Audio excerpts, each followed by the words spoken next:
approaching strangers, you've gotten the chance to dine with Portuguese nobility. Yes. You've played drinking games with a monk. Yes.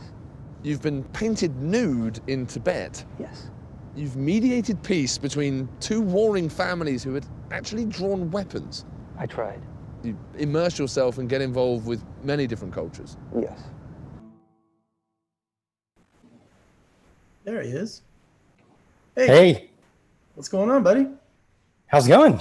Going great. Nice Jeff to meet you. Vegas. How are you guys doing? Good, good, good. Wonderful. Thanks for talking to me about today. Alberto and the Concrete Jungle. What a great name. Almost sounds like a children's book if you tweak it a little bit. Right. Sort of like, like a Harry Potter kind of thing, right?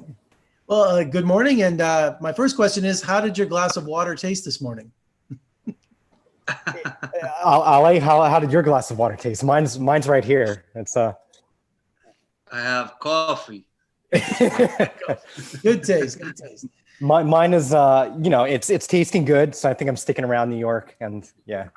Well, Chris, your movie's described as an indie urban comic opera. That's a unique description. It is, yeah. That's sort of, I think, partially my wording, partially, some of my colleagues, just kind of thinking of the best way to, kind of call it, I guess. Yeah. And Alejandro, Al is a modern day nomad, but how does that work, you think, in times of the pandemic, trying to leave? Well, even in the pandemic, I don't know. That's a difficult question, but answering your question, I went to Istanbul myself during the pandemic, so I was able to travel. So I think, when you and you got a nose job. so I'm saying that when you really want to do something and you're really passionate about it, sometimes it really doesn't matter what is going on around you. You go for it, and you think you're gonna be fine, and everything is gonna be fine, even if the most tragic thing is happening around you. So I think Alberto, even in the pandemic, he would probably wanted to leave, and he was gonna be trying to get out of New York. I think so, even in the pandemic. But I don't know. And Chris, what is your definition of guerrilla filmmaking? Because this film really seems that's the definition of it. Oh yeah, sure. I mean, I guess in my mind, it's really, the main thing is, having very little resources. And then the second thing is really just about being able to go out on the street, in places where you don't have to ask for permission, and just kind of being out there on the street without anyone necessarily noticing. And in our specific case, really making use of that as part of the style and part of the environment, capturing all of the real New York City life in the background. I was going to say, I could pick out scenes like no permits here, no permits there. Just like well, grab the camera. Like, totally. But, and it's the kind of thing where it's like, when you're out in the streets of New York, it's totally cool. And like, it's yeah. And Alejandro, Al engages in mischief. What is mischief to him? I think maybe it's just a way of feeling alive. I don't know, of having fun, and of being himself. Actually, like maybe, being that kid that he kind of doesn't want to grow. He want to stay in that playfulness.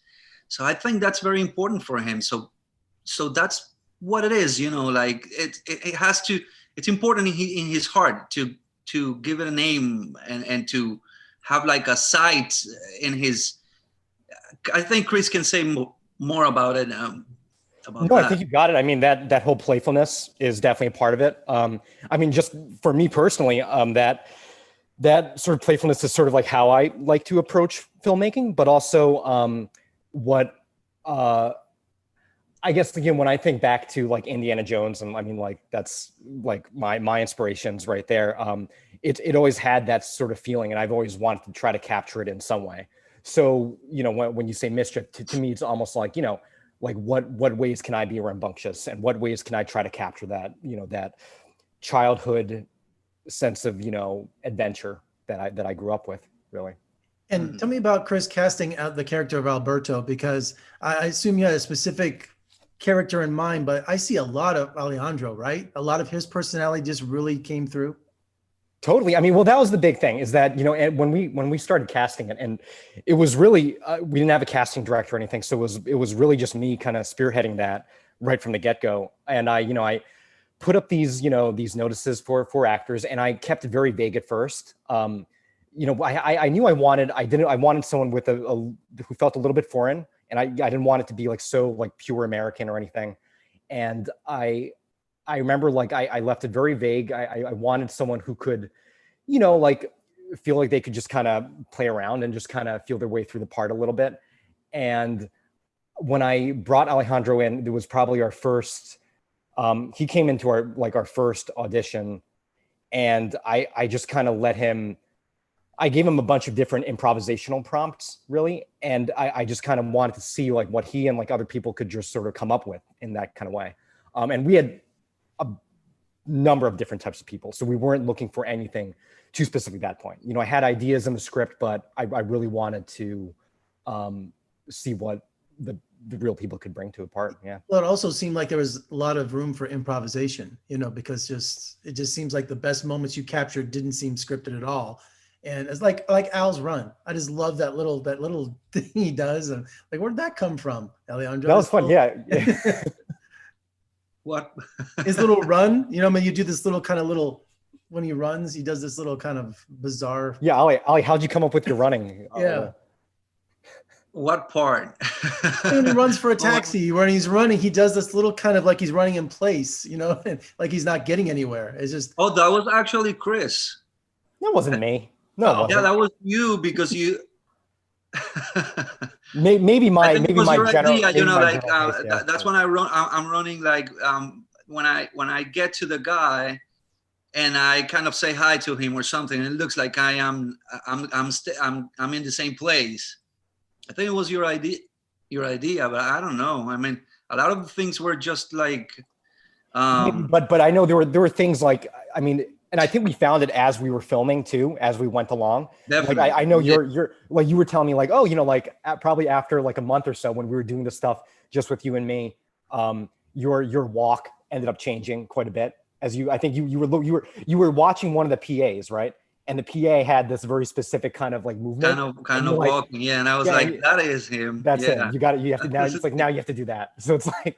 So it kept like, it was something that we kept shaping along the way. Yeah, it was changing all the time. I finished the movie, and I felt I didn't really know this guy, it's a big personality. So I don't feel like really know him in a sense, you can keep exploring and finding stuff, because he's a great character. Yeah. And there's so much to him. So yeah, and we had so little time. I mean, I think I got the script like a month before or two before we started shooting. Yeah. So I was definitely in the process of finding and exploring. I mean, the movie was exploring what to do with him. Yeah, for me. Well, I've been to New York many times in my life, and it was great. It was like a great travel log, places I've never seen or visited before. Yeah. And it's definitely, in the end, it's a love letter to New York City, isn't it? Totally. And that was, that was really my big thing from the get-go. I mean, I've been in this city or around the city for pretty much my entire life. And I've always wanted to sort of find a way to make that not just the backdrop, but really part of the actual filming and part of the environment, and really show it off in a different way. So, that's where, I had the idea of just using those kind of map-like transitions, which, I kept developing like over the past several months as well. And just finding any way possible to really show off the city that I know and that I've kind of grown up with. I mean, it's the kind of place where you have to, the best way to experience it is to get everywhere on foot. And, there are just so many different areas to go to. It's not just Manhattan. It's not lifetime just there. It's everywhere. You can spend a lifetime there and not see everything. It's just that crazy. Exactly. Yeah. Yeah. Well, gentlemen, thank you so much for speaking to me this morning. I enjoyed the film immensely, and come visit us in Las Vegas. We'd love to have you. Sure thing. We'll do. All right. Take care and good luck with the film. Take care. You too.